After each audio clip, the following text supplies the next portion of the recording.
तो आज मैं आपको एक कहानी सुनाने वाला हूँ, मार्वल के पूरे मल्टीवर्स की कहानी। एंड व्हेन आई से पूरे मल्टीवर्स की, तो इसका मतलब है डेडपूल एंड वोल्वरीन में जो कुछ भी जहां से भी रायता फैल करके मिला है उन सबको हम एक एक करके देखना शुरू करेंगे। एंड आप लोग इस वीडियो की लेंथ को देखकर समझ चुके होंगे कि कोई भी नॉर्मल वीडियो नहीं होने वाला है। कॉमिक वर्स पे जो पिछले हफ्ते एक भी वीडियो नहीं गिरा, उसका कारण ये और इसके आने वाले पार्ट्स होंगे। तो शुरू करते हैं शुरुआत से। जब बिग बैंग हुआ तो उसके बाद यूनिवर्स का क्रिएशन एंड देन सबसे पहली बीइंग जो इस पूरे यूनिवर्स में एग्जिस्ट करने आई वो थे सेलेस्टियल्स। ये पावरफुल प्राइमोर्डियल बीइंग्स जब पैदा हुई तो इन्होंने अपनी एनर्जी मैनिपुलेशन पावर का इस्तेमाल करके सबसे पहले सन को क्रिएट किया और इसका रीजन हमें आगे पता चलेगा। और इन्हीं सेलेस्टियल्स के साथ में जन्म होता है ईगो का भी, जो खुद भी एक सेलेस्टियल है, लेकिन इन बाकी सेलेस्टियल्स जैसा नहीं। और इसी वजह से जब बाकी सेलेस्टियल्स ने सन को क्रिएट किया तो ईगो ने क्रिएट किए अपने खुद के ऊपर लेयर्स और बना लिया एक पूरा का पूरा प्लैनेट। फिर इसके बाद इन्फिनिटी स्टोन्स का क्रिएशन हुआ और वहीं दूसरी तरफ बना एक ड्रेसिल जो कि सारे के सारे 9 रेल्मों को पकड़ के रखता था अपनी अलग अलग ब्रांचेस में। और इन्हीं 9 रेल्म्स में एसगार्डियन, एल्व्स, ड्वार्फ्स ये सब अच्छे से रहने लगे। लेकिन उससे भी पहले जब ये पूरा एक ड्रेसिल सन की लाइट में नहीं आया था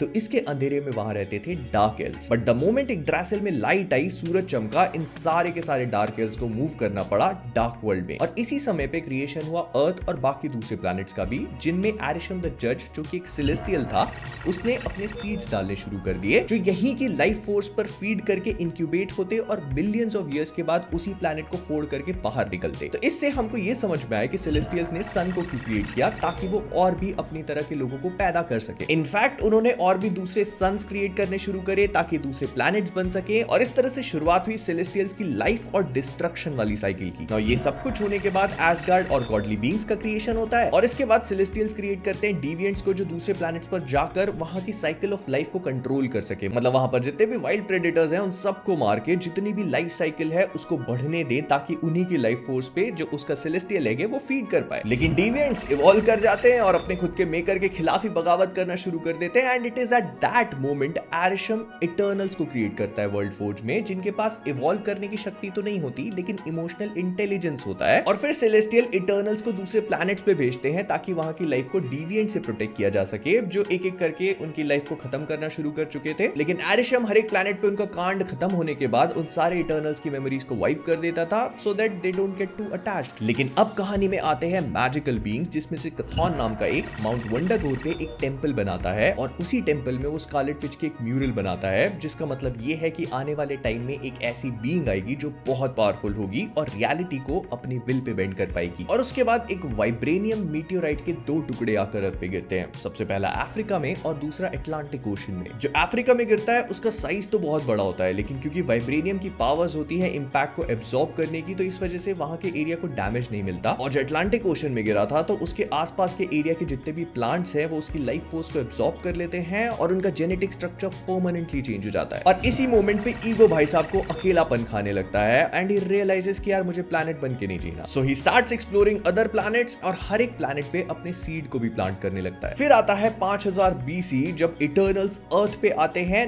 not to interfere with human life, only to kill deviants. But फिर भी वो छोटी छोटी चीजें करके ह्यूमन लाइफ में इंटरफेयर करने ही लगते हैं, जैसे उनको वेपन्स प्रोवाइड करना समय से पहले। एंड इसी समय के आसपास वकांडा की 5 ट्राइब्स में एक पावर स्ट्रगल चल रही होती है। तभी बाशिंगा को बास्ट नाम के गॉड का विजन आता है, जो उसको हार्ट शेप्ड हर्ब कंज्यूम करने के लिए कहता है। And the moment he does it, वो सबसे पहला ब्लैक पैंथर बनता है जो वहां की चारों ट्राइब्स को रियूनाइट करता है, सिवाय जबारी के जो माउंटेन्स में जाकर रहने लगते हैं। और इसके बाद वकांडा अपने आप को पूरे आउटसाइड वर्ल्ड से क्लोज ऑफ करके डेवलपमेंट पे ध्यान देता है। अब जब मैजिक आ चुका है तो उसको प्रैक्टिस करने वाले लोग भी आएंगे। तो आते हैं मिस्टिकल आर्ट्स को प्रैक्टिस करने वाले सॉर्सरर्स, जिसमें आगामोटो सबसे आगे होता है और उसको बहुत ही अच्छी तरह से वील कर पाता है। एंड इसके तुरंत बाद वो लोग अर्थ पे 3 सैंक्टम्स बनाते हैं और इसी समय के आसपास आगामोटो को मिलता है टाइम स्टोन। और जब ये सारी चीजें चल रही थी तो गॉड्स नामक बीइंग भी अर्थ पे धीरे धीरे करके लोगों को दिखने लगे। ओडिन नॉर्वे में आकर वहां के ह्यूमंस के साथ पार्टी करना पसंद करता है। जूस को लेकर ग्रीक मिथ्स बनने लगी, लेकिन इजिप्शियन गॉड्स अपने आप को ह्यूमन लाइफ में उतना ज्यादा इन्वॉल्व करना पसंद नहीं करते। और इससे बिल्कुल ऑपोजिट मून गॉड खॉन्शू जब लाइफ में इंटरफेयर करके कुछ चीजों को रोकने की कोशिश करता है तो वो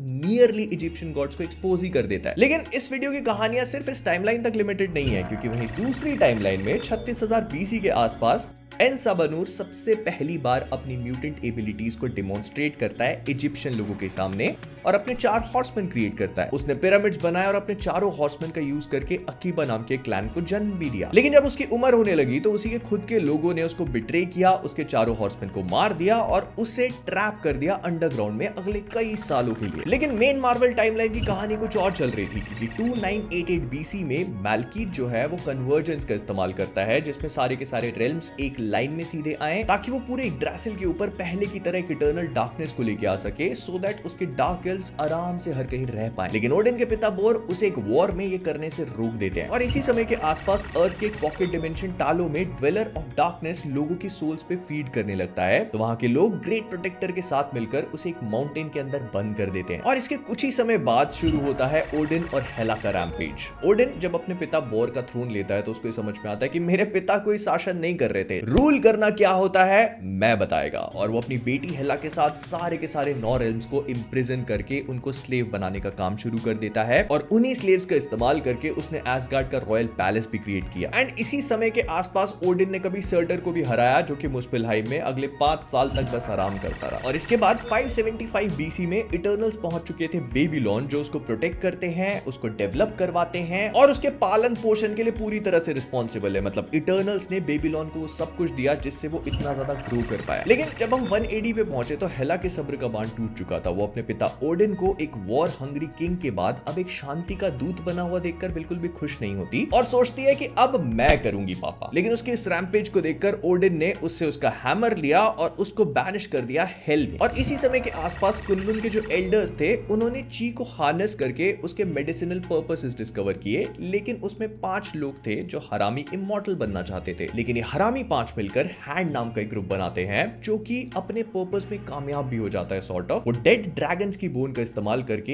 एक रिसरेक्शन एलिक्सिर बनाते हैं जिसको पीकर वो कई सालों तक जिंदा रहते हैं और पूरे के पूरे एशिया को ऑलमोस्ट कॉन्कर कर लेते हैं। बट देन उनका आमना सामना होता है चेस नाम के ग्रुप से और ये राइवलरी अगले कई सालों तक चलती रहेगी। कई सालों से मेरा मतलब है 1000 सालों तक। अब यहां से कहानी और भी इंटरेस्टिंग होने लगती है, क्योंकि 79 AD में हम लोग पहुंचते हैं पॉम्पी के शहर में, जो ऑलमोस्ट डिस्ट्रक्शन की कगार पे है। लेकिन उससे कुछ ही मोमेंट्स पहले वहां पर लोकी और मोबियस आते हैं अपनी अपोकलिप्स वाली थ्योरी को टेस्ट करने के लिए। And guess what, they find it to be completely true, क्योंकि अगर अपोकलिप्स में उसके होने से कुछ समय पहले थोड़े बहुत चेंजेस करे जाएं तो सेक्रेट टाइमलाइन पे कोई फर्क नहीं पड़ता। लेकिन वो जो 5 हरामियों के ग्रुप हैंड की मैंने बात करी थी, उनको उस माउंटेन के अंदर मौजूद ड्रैगन की बोन्स चाहिए थी, तो पूरे के पूरे माउंटेन को फोड़ के पॉम्पे को डिस्ट्रॉय कर देते हैं। एंड ऐसे मार्वल के यूनिवर्स में माउंट वेसुवियस को फोड़ने के लिए द हैंड रिस्पॉन्सिबल होता है, जो पूरे के पूरे पॉम्पे शहर को खत्म कर देता है। एंड इसी समय के आसपास माउंट वंडागोर के उस टेंपल में जो भी इंस्क्रिप्शन लिखे हुए थे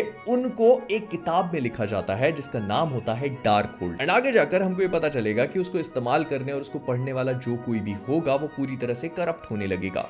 अब इसको क्रिएट किसने किया, we are yet to find out। But इसके कुछ टाइम बाद मतलब 400 AD में इटर्नल्स आते हैं इंडिया में, जब गुप्ता डायनेस्टी का राज होता है। यहाँ पर इक्रिस और सर्सी की शादी होती है और इस समय पर इटर्नल्स ने इंडिया को प्रॉस्पर कराया। बट दूसरी तरफ 1600 साल तक इम्प्रिजन रहने के बाद 950 AD में हेला एक बार फिर से बाहर निकलती है अपनी प्रिजन को तोड़ के, जिस पूरे वॉर में कई सारी वैल्करीज मारी जाती हैं सिवाय एक के, और वो लाइफ लॉन्ग उस ट्रॉमा से जूझती रहेगी। इस पूरे डिस्ट्रक्शन को देखकर ओडिन ने फाइनली इंटरफेयर करने का फैसला किया और एक बार फिर से हेला को उसी हेल में इम्प्रिजन कर दिया। बट इसके कुछ साल बाद 965 AD में बैटल ऑफ टॉन्सबर्ग टेक प्लेस करती है, जहां पर फ्रॉस्ट जाइंट अर्थ को इन्वेड करने की कोशिश करते हैं, but they are stopped by Asgardians, जिनकी आर्मी को लीड कर रहे होते हैं ओडिन। लेकिन जो चीज हमको नहीं बताई गई वो ये कि इसी वॉर का पार्ट गिलगमेश भी होता है, जो फ्रॉस्ट जाइंट्स को हराने में एसगार्डियंस की मदद करता है और उसके बाद ओडिन उसे एसगार्डियन दारू बनाना भी सिखाता है। But it is at this moment Odin finds Loki as well और उसको वो अपने बच्चे की तरह पालते हैं अडॉप्ट करके। लेकिन वहीं दूसरी तरफ 1000 AD में एक और बड़े वॉर की शुरुआत हो जाती है जिसको इंटरगैलेक्टिक वॉर कहा गया। इस वॉर में क्री और स्क्रल्स का वॉर तो पहले से ही चल रहा था, लेकिन अब नोवा भी घुस जाते हैं, तो क्री और नोवा के बीच में भी एक फाइट शुरू हो जाती है। ये एक ऐसा वॉर है जो अगले 1000 साल तक चलेगा। एंड इसके कुछ ही सालों बाद वेनवू को 10 रिंग्स मिलती हैं। कहां से किसी को नहीं पता, एक क्रेटर है, एक टूम है, नहीं बताया गया।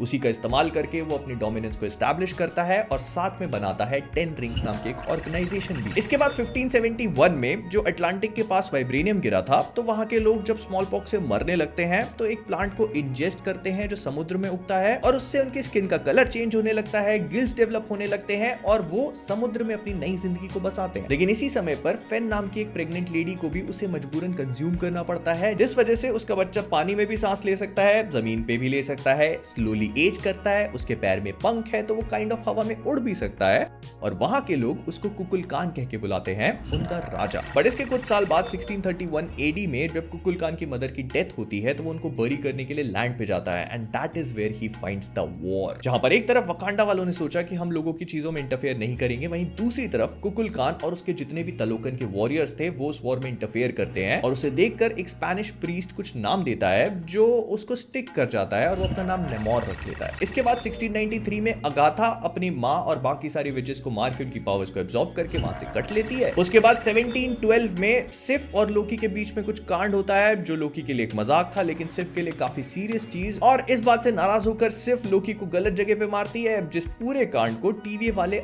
आगे जाकर रिपीट पे चलाएंगे। बट वहीं दूसरी टाइमलाइन 1832 में जेम्स हाउलेट का जन्म होता है, जिसको आगे जाकर हम सब लोग किसी और नाम से भी जानेंगे, जो कि है लोगन एंड वुल्वरीन। इसके कुछ साल बाद 1845 में जेम्स की पावर पहली बार मैनिफेस्ट करती है और अपने बोन क्लॉज का इस्तेमाल करके अपने खुद के पिता की जान ले लेता है एंड वो और उसका हाफ ब्रदर विक्टर क्रीड वहां से भाग निकलते हैं एंड 1861 में ये दोनों मिलकर अमेरिकन सिविल वॉर में भी पार्टिसिपेट करते हैं। और इसके कुछ समय बाद 1868 में रवोना और मिस मिनट्स आते हैं यंग विक्टर टाइमली को एक किताब डिलीवर करने के लिए, जो काम उनको किसी बड़े शख्स ने दिया था। लेकिन लोकी 2 के एंड के बाद अभी पूरी चीज बदल चुकी है, तो विक्टर टाइमली कुछ आवाज सुन के पलटता तो है लेकिन खिड़की के पास उसे कोई किताब नहीं मिलती। लेकिन वहीं दूसरी तरफ 1923 में कहानी कुछ और ही चल रही थी, क्योंकि इकरिस सर्सी के साथ इतने समय तक रहते रहते अब उससे झूठ नहीं बोल सकता था।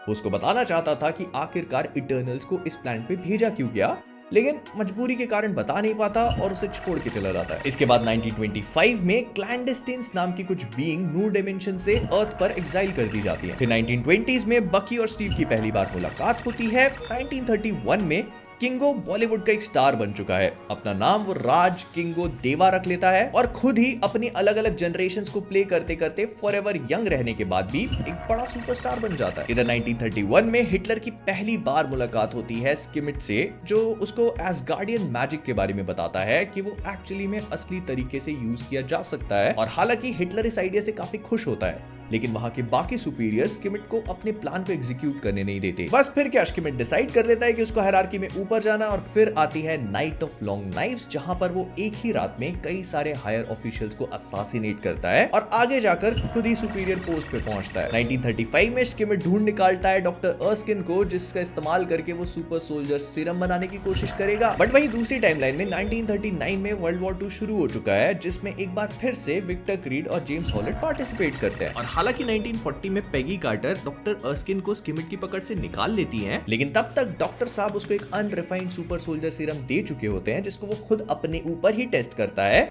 और ऐसे जन्म होता है रेड स्कल का। इसके बाद 1942 में रेड स्कल अपने टेसरैक्ट को ढूंढने वाले मिशन को एग्जीक्यूट करता है, जो उसे टॉन्सबर्ग में मिलता है। एंड इसी साल आयशा और उसके बाकी क्लैंडेस्टीन्स मिलकर एक बैंगल को ढूंढ निकालते हैं, जो कि 10 रिंग्स के टेंपल में था। पर इससे पहले कि वो दूसरे कड़े को ढूंढ पाए, उन्हें स्प्लिट होना पड़ता है और तब आयशा की मुलाकात होती है अपने जीवन के प्यार से और वो अपने मकसद को भूल जाती है। लेकिन वही दूसरी टाइमलाइन में एरिक लैनिस्टर को ऑस्ट्रिच कंसंट्रेशन कैंप में इंप्रिजन किया जाता है 1944 में, जहां पर उसके माँ बाप उसके सामने मार दिए जाते हैं सेबेस्टियन शॉ के हाथों, और यहीं से सेबेस्टियन शॉ एरिक पे एक्सपेरिमेंट्स करना शुरू करता है। बट वहीं दूसरी तरफ एक यंग चार्ल्स एक्जेवियर मिलता है एक यंग मिस्टीक से, और इसी टाइम पे मिस्टीक या फिर रेवन को चार्ल्स के घर वाले अडॉप्ट कर लेते हैं। बट इसी साल जेम्स हाउलेट और विक्टर क्रीड एक और वॉर में पार्टिसिपेट करते हैं, जो है डी डे इन्वेजन, और वो सर्व करते हैं यूएस के 29th इन्फेंट्री डिवीजन को। और बस इसके कुछ ही समय बाद जेम्स हाउलेट जो है वो यूरोपियन थिएटर से पैसिफिक थिएटर में अपना ट्रांसफर लेता है, लेकिन उसको पकड़ के जापानीज पीओडब्ल्यू कैंप में डाल दिया जाता है कुएं के अंदर, क्योंकि वो लोग उसकी पावर्स को समझ नहीं पाते। और वहीं दूसरी तरफ मेन टाइमलाइन के 1944 में कैप्टन अमेरिका 1 के सारे इवेंट्स टेक प्लेस करते हैं। मतलब स्टीव और बकी की मुलाकात तो पहले ही हो चुकी थी, लेकिन स्टीव को डॉक्टर अर्स्किन चूज करते हैं अपने सुपर सोल्जर सीरम के लिए। उसके बाद उसका सामना होता है रेड स्कल से, जो एक और सुपर सोल्जर है, और एक अच्छी खासी स्ट्रगल के बाद बकी की ट्रेन से नीचे गिरता है ना। इसके कुछ ही महीने बाद 1945 में रेड स्कल और कैप्टन अमेरिका की फाइनल बैटल होती है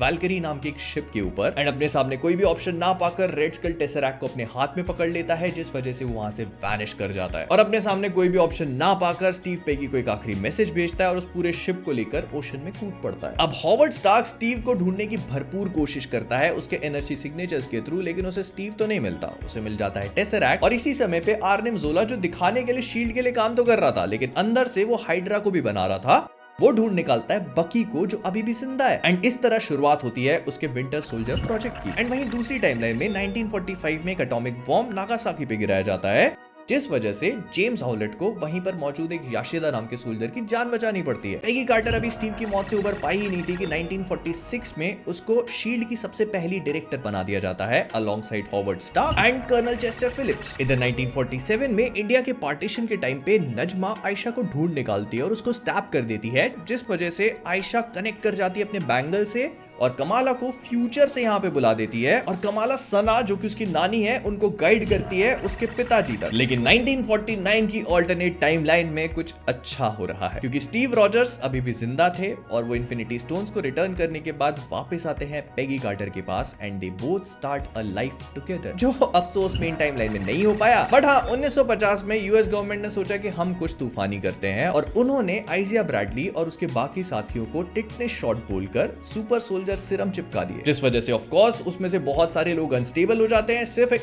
आइजिया ब्रैडली है जो स्टेबल निकलता है। और इसके अगले साल मतलब 1951 में ये लोग जाते हैं विंटर सोल्जर को रोकने के लिए, जो काम करने में कई सारे सुपर सोल्जर्स और सोल्जर्स मारे गए थे। ब्रैडली और विंटर सोल्जर की एक बार में फाइट भी होती है, जिस फाइट में वो विंटर सोल्जर के लोहे के हाथ को उखाड़ लेता है और फाइट को जीत भी जाता है। और इसी तरह से 1952 तक ये के सारे कोवर्ट मिशंस चलते रहते हैं until US army decides to blow up a prisoner of war camp, जिसमें उन्हीं के सिपाही कैद थे जो सुपर सोल्जर्स थे। तो वो इस बात से डर के कि दुश्मन को सुपर सोल्जर सीरम का फॉर्मूला ना मिल जाए, खुद ही के कैंप को उड़ाने का फैसला करते हैं। लेकिन उससे पहले आइजिया ब्रैडली उन सारे प्रिजनर्स ऑफ वॉर को एस्केप करा देता है। और इतने बहादुरी वाले काम के लिए उसको सम्मानित करने की बजाय यूएस गवर्नमेंट उसको उठाती है और उस पर एक्सपेरिमेंट करना शुरू कर देती है, जिसके पीछे एक्चुअली में शील्ड हाइड्रा शामिल था। इधर दूसरी टाइमलाइन के 1956 में एरिक लैनिशर की एक रिलेशनशिप होती है मिस मैक्सिमॉफ के साथ में, जिसका नतीजा होता है उनका बच्चा पीटर मैक्सिमॉफ, जो आगे जाकर क्विकसिल्वर बनेगा। लेकिन एरिक को इस बारे में कुछ भी पता नहीं होता, वो बच्चे को पैदा होने से पहले निकल जाता है। फिर 1959 में सेबेस्टियन शॉ की मुलाकात होती है एमा फ्रॉस्ट से, जो उसको कहता है कि आओ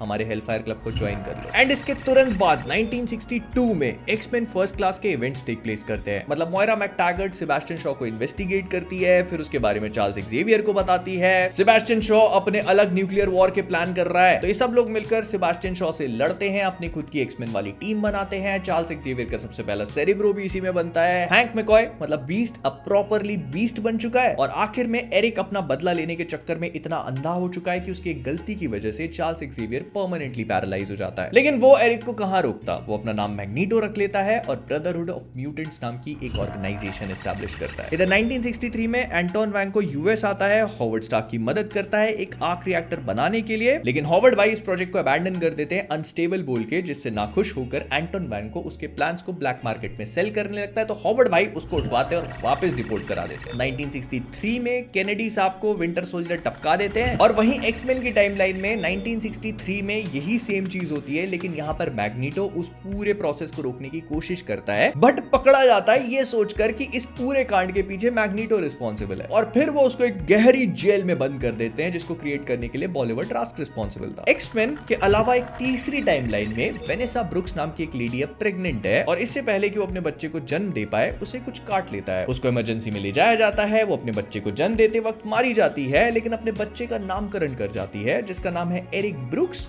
ऑल्सो नोन एज ब्लेड। इधर 1970 की एक और अल्टरनेट टाइमलाइन में कैप्टन अमेरिका और आयरन मैन इन्फिल्ट्रेट करते हैं कैंप लीहाई को कुछ पिम पार्टिकल्स चोरी करने के लिए। और पेगी को दूर से झांकने के बाद, हैंक पिम को देखने के बाद कई सारे पिम पार्टिकल्स चोरी भी कर लेते हैं, despite meeting his father Howard Stark. इधर 1970s की ही अल्टरनेट एक्समेन टाइमलाइन में अब चार्ल्स एक्जेवियर के कई सारे मेल स्टूडेंट्स को वियतनाम वॉर के लिए ड्राफ्ट किया जा चुका है, और चार्ल्स डिप्रेशन में है बहुत बुरे वाले। तो एक ड्रग पे वो एडिक्टेड हो जाता है जो हैंक मैकॉय ने उसको बना के दी थी, जिस वजह से वो चल पाता है। इधर 1971 की की मेन टाइमलाइन में लोकी अलग कांड कर रहा है, क्योंकि वो एक प्लेन में बैठता है, उसको हाईजैक करके पैसे मांगता है और इस तरह से मार्वल की टाइमलाइन में डीबी कूपर हाईजैकिंग होती है। बट वहीं एक और अल्टरनेट टाइमलाइन के 1971 में नॉर्मन ऑसबॉर्न को सबसे पहली बार एक डिजीज के सिम्टम्स आने शुरू होते हैं जिसका नाम है रेट्रोवायरल हाइपरप्लेजिया। इधर मेन टाइमलाइन के 1972 में आर्निम जोला की कहने को तो मौत हो जाती है फ्रॉम अ टर्मिनल इलनेस, लेकिन वो एक्चुअली जिंदा रहता है एक एआई के फॉर्म में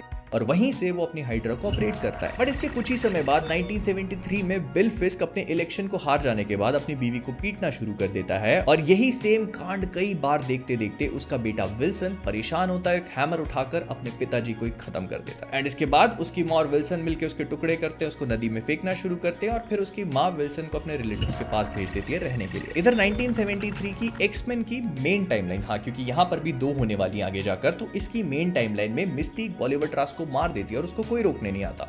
वेयरएज एक अल्टरनेट टाइमलाइन में डेज ऑफ फ्यूचर पास्ट से वोल्वरीन पीछे आता है, मिस्टीक को कन्विंस करता है कि वो बॉलीवुड रास को ना मारे और यहाँ से डेज ऑफ फ्यूचर पास्ट की कहानी टेक प्लेस करती है जहां पर मिस्टीक बॉलीवुड रास को नहीं मारती। फिर ये लोग मिलकर मैग्नीटो को छुड़ाते हैं, मैग्नीटो अपने अलग प्लान कर रहा है और आखिर में सब कुछ खत्म होता है वोल्वरीन के एक नदी में गिरने से, जिसको बाहर निकालता है विलियम स्ट्राइकर जो कि एक्चुअली में मिस्टीक है। लेकिन इसी साल एक्समैन की मेन टाइमलाइन में क्योंकि Wolverine days of future past से यहाँ पर नहीं आया है तो वो है वियतनाम वॉर में, जहां पर उनको पकड़ के बांध के रखा गया है, लेकिन तभी उनके पास आता है विलियम स्ट्राइकर जो कहता है मैं तुम्हारी जिंदगी बदल दूंगा। इधर मार्वल की मेन टाइमलाइन में 1975 में हंटर 05 आता है अपने लाइफ देखने के लिए कि क्या हो सकता था एंड ये रियलाइजेस कि उसकी लाइफ बहुत अच्छी हो सकती थी, तो वो ब्रैड वुल्फ नाम का एक एक्टर बन के वहां पर रहने लगता है। बट 1975 की एक्समैन की ऑल्टरनेट टाइमलाइन में, जो कि अब डेज ऑफ फ्यूचर पास्ट के बाद बदल चुकी है, एक यंग जीन ग्रे अपने पेरेंट्स के साथ कहीं जा रही होती है गाड़ी में बैठ तभी उसकी पावर्स मैनिफेस्ट करती हैं और उस एक्सीडेंट में उसकी मां की मौत हो जाती है। तो चार्ल्स एक्सेवियर आते हैं और उसको अपने एक्सेवियर मैंशन भी ले जाते हैं। अब मेन टाइमलाइन की 1977 में लोकी और मोबियस आते हैं लंदन में और ब्रैड वुल्फ को उठा करके ले जाते हैं और वो पूरा लोकी वाला कांड होता है। बट 1978 की एक्समैन की ही मेन टाइमलाइन में, जहां पर हमको पैट्रिक स्टीवर्ट का चार्ल्स एक्सेवियर देखने को मिलता है, विलियम स्ट्राइकर अपने बच्चे की पावर से परेशान होकर उसे चार्ल्स एक्सेवियर के पास भेजते हैं ताकि वो उनको खत्म कर सके। बट चार्ल्स उसको एनकरेज करना शुरू कर देता है और इस बात से परेशान होकर विलियम स्ट्राइकर अपने बच्चे को वापस बुला लेते हैं, जो घर में आकर अपने कांड करता है, अपनी मां को टॉर्चर करता है, जो अपनी खुद की जान ले लेती है। एंड विलियम स्ट्राइकर को अपने बेटे को क्रायो स्लीप में डालना पड़ता है। लेकिन इसी टाइमलाइन के 1979 में कुछ अलग कांड टेक प्लेस कर रहे हैं, क्योंकि स्टोरी चल रही है एक्समैन ओरिजिन्स वोल्वरीन की। विक्टर क्रीड अपनी पुरानी टीम को मारना शुरू कर चुका है, म्यूटेंट्स को किडनैप कर रहा है, लोगन वापस आता है, स्ट्राइकर से मिलता है, अपनी बॉडी में एडमेंटियम भरवाता है, आखिरी में डेडपूल से लड़ता है और अपनी मेमोरीज को खोकर भाग जाता है। इधर 1980 की मेन मार्वल टाइमलाइन में ईगो कई बार अर्थ को विजिट कर चुका है, मेरेडिथ से प्यार में है और इतनी बार वापस आने के बाद अब उसको इस बात का रियलाइजेशन है कि अगर वो चौथी बार वापस आया तो शायद कभी जा नहीं पाएगा। इसी वजह से वो पीटर की मां मेरेडिथ के दिमाग में एक ट्यूमर को प्लांट करता है जो एग्जैक्टली 8 साल बाद अपना जलवा दिखाना शुरू करेगा। एंड इसी साल ब्लेड की टाइमलाइन में विस्लर को एरिक ब्रुक्स मिलता है, जिसको देखकर वो ये समझ जाता है कि ये नॉर्मल बच्चों जैसा नहीं है, ना ये वैम्पायर है ना ह्यूमन, दोनों का कुछ मिक्सचर है, क्योंकि दिन में भी चल सकता है,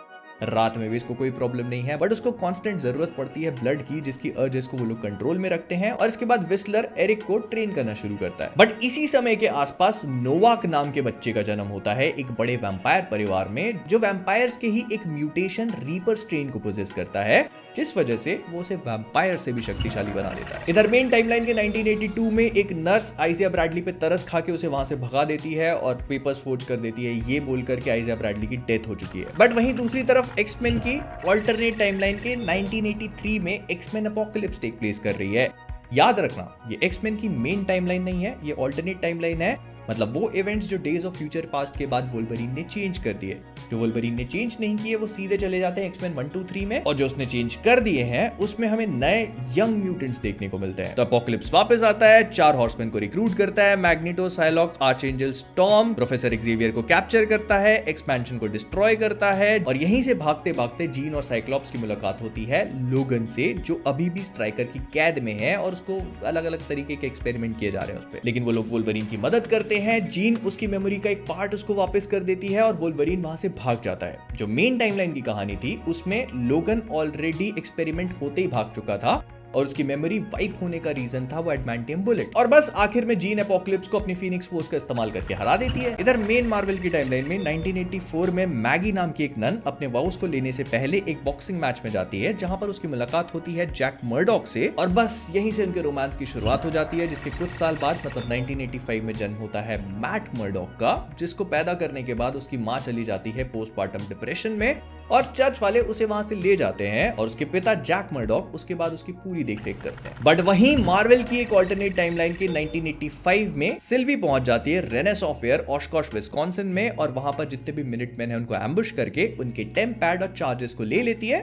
लेटर ऑन यहाँ पर लोकी और मोबियस भी आते हैं और उस पूरी चीज को डिस्कवर करते हैं। बट मेन टाइमलाइन के 1985 में एक और कांड होता है। केविन थॉमसन, जिसका नाम आगे जाकर किलग्रेव पड़ेगा, उसके ऊपर उसके माँ बाप एक्सपेरिमेंट्स करना शुरू करते हैं एंड देन उनको ये पता लगता है कि उनका बेटा नॉर्मल नहीं है, वो अपनी बातों से अपने दिमाग से लोगों को कंट्रोल कर सकता है। इधर एक्समेन की मेन टाइमलाइन के 1985 ईयर में पहली बार चार्ल्स एक्जेवियर और मैग्नीटो दोनों जाते हैं जीन के घर, क्योंकि उसके पेरेंट्स उसकी पावर को नहीं समझ पा रहे, और तब चार्ल्स एक्जेवियर उसको एक्सपेंशन लेके जाता है, ना कि ऑल्टरनेट टाइमलाइन जैसे, वहां तो एपोकलिप्स तक हो चुकी है। इधर 1987 में हैंक पिम अब पिम पार्टिकल्स के साथ एक्शन करना सीख चुका है, जिसके कुछ ही महीनों बाद वो और जैनेट मिलकर सोवियत की मिसाइल को रोकने का ट्राई करते हैं, बट तब जैनेट सब एटॉमिक जाकर उसे रोक लेती है और फिर कभी वापस नहीं आती। बट 1988 में अब पीटर की मां में इम्प्लांट किया हुआ ट्यूमर उनको कैंसर दे चुका है and she dies leaving Peter with a mixtape, जिसको योंडू आकर एब्डक्ट कर लेता है उसके पिता ईगो के ऑर्डर्स पे, ताकि वो उससे और भी ज्यादा पावर ले सके। लेकिन योंडू का दिल पिघल जाता है और वो एक सख्त दिल के साथ पीटर को रैवेजर बना देता है। इधर 1989 में हैंक पिम और बिल फॉस्टर पिम पार्टिकल्स के साथ रिसर्च करके प्रोजेक्ट गोलायत को स्टार्ट करते हैं एंड इसी प्रोजेक्ट में बिल फॉस्टर 21 फीट तक लंबे हो जाते हैं। लेकिन इसी प्रोजेक्ट में काम करने वाले डॉक्टर स्टार के साथ हमारे हैंक भैया की नहीं बनती, तो वो उठा करके उसको भेज देते हैं वहां से, तो वो अर्जेंटीना में जाकर अपने इस प्रोजेक्ट को कंटिन्यू करते हैं। बट इसी साल क्री और स्क्रल वॉर के एकदम पीक पे मार्वेल नाम की एक साइंटिस्ट अपने आप को क्री से डिफेक्ट करती है, बिकॉज उनको क्री के तरीके पसंद नहीं आते, और वो कुछ स्क्रल्स को लेकर अर्थ के एक ऑर्बिट में एक स्पेसशिप में छिपा देती है और खुद अर्थ पे जाती है डॉक्टर वेंडी लॉसन बनके, जिसके बाद वो प्रोजेक्ट पेगासस को ज्वाइन करके टेसेरेक्ट का इस्तेमाल करती है और एक लाइट स्पीड इंजन को क्रिएट करती है। बट इसके एक साल बाद मतलब 1989 में हैंक पिम शील्ड से रिजाइन कर देते हैं, जब उनको ये पता चलता है कि शील्ड वाले उनकी अथॉरिटी के बिना पिम पार्टिकल्स को रिक्रिएट करने की कोशिश कर रहे थे, ताकि उनका उस पिम पार्टिकल वाले टेक पे फुल कंट्रोल और हैंक पिम उसको ओवरसी ना कर पाए। इधर 1989 में कैरल डैनवर्स को चूज किया जाता है उस लाइट स्पीड इंजन की पायलट की तरह, जो उसे एक स्पिन पे लेके जाती है, लेकिन तब यॉन रोग आकर उसे शूट डाउन कर देता है। जो आता है मार्वेल को मार देता है, लेकिन कैरल उससे पहले उस लाइट स्पीड इंजन को शूट कर लेती है और उस पूरी एनर्जी को अपने अंदर एब्सॉर्ब करके अपनी मेमोरीज को भी भूल जाती है। तो यॉन रॉक उसे क्री होमवर्ल्ड हाला पे लेके जाता है, जहां पर वो भूली भटकी कैरल डैनवर्स क्री स्टार वॉर्स को ज्वाइन कर लेती है। बट इसके कुछ ही साल बाद 1991 में मारिया और मोनिका ये फाइंड आउट करते हैं कि आंट कैरल अब नहीं रही और उसकी डेथ को मोर्न करते हैं। लेकिन इसी साल एक और बहुत बड़ा कांड होता है, और वो है विंटर सोल्जर का हॉवर्ड और मारिया स्टार्क को उचका देना। वो काम करता है हाइड्रा के ऑर्डर्स पे और उनकी कार में जो सुपर सोल्जर सीरम्स होते हैं उनको उठा के ले जाता है, लेकिन इस पूरी चीज को एक कार क्रैश की तरह दिखाते हैं। अपने पेरेंट्स की मौत के एक ही साल या कुछ महीनों बाद 1992 में टोनी स्टार्क इंटरप्राइजेस के सीईओ की पोजीशन अज्यूम करता है, जिस पर ओबेडाया स्टेन बहुत ध्यान से नजर रखता है। लेकिन इसी साल तचाका अपने भाई नजोबू को कन्फ्रंट करने जाता है, जब उसको ये पता चलता है कि उसके भाई ने क्लॉ के साथ मिलकर वकांडा को इन्फिल्ट्रेट करने की कोशिश करी so that they can steal some vibranium, जबकि उसको वहां पर अंडर कवर छोड़ा गया था। तो नजोबू और इसके बीच में थोड़ी सी बात भड़क जाती है और तचाका उसे जान से मार देता है एंड ये सारी चीजें उसके छोटे एरिक को पता लग जाती है। अब 1992 के एक्समेन की ऑल्टरनेट टाइमलाइन में वक्त आ चुका है डार्क फीनिक्स सागा का, क्योंकि एपोकलिप्स को मारने के बाद अब जीन ग्रे की पावर मैनिफेस्ट करना शुरू करती है। क्योंकि एपोकलिप्स को मारने के बाद सारे के सारे एक्समेन जाते हैं स्पेस में, जीन वहां पर मौजूद सोलर फ्लेयर को अपने अंदर ले लेती है और उससे उसकी पावर्स मैनिफेस्ट करना शुरू कर देती है। वो सबसे पहले मिस्टीक को मारती है, वहां से भागती है मैग्नीटो के पास जाती है। कांस्टेंट स्ट्रगल फॉर कंट्रोल में आखिरकार उसको ये समझ में आता है कि अगर उसे अपने साथियों को बचाना है तो अपने आप को सैक्रिफाइस करना पड़ेगा। वो मूवी की विलन बुक को लेकर ऊपर जाती है और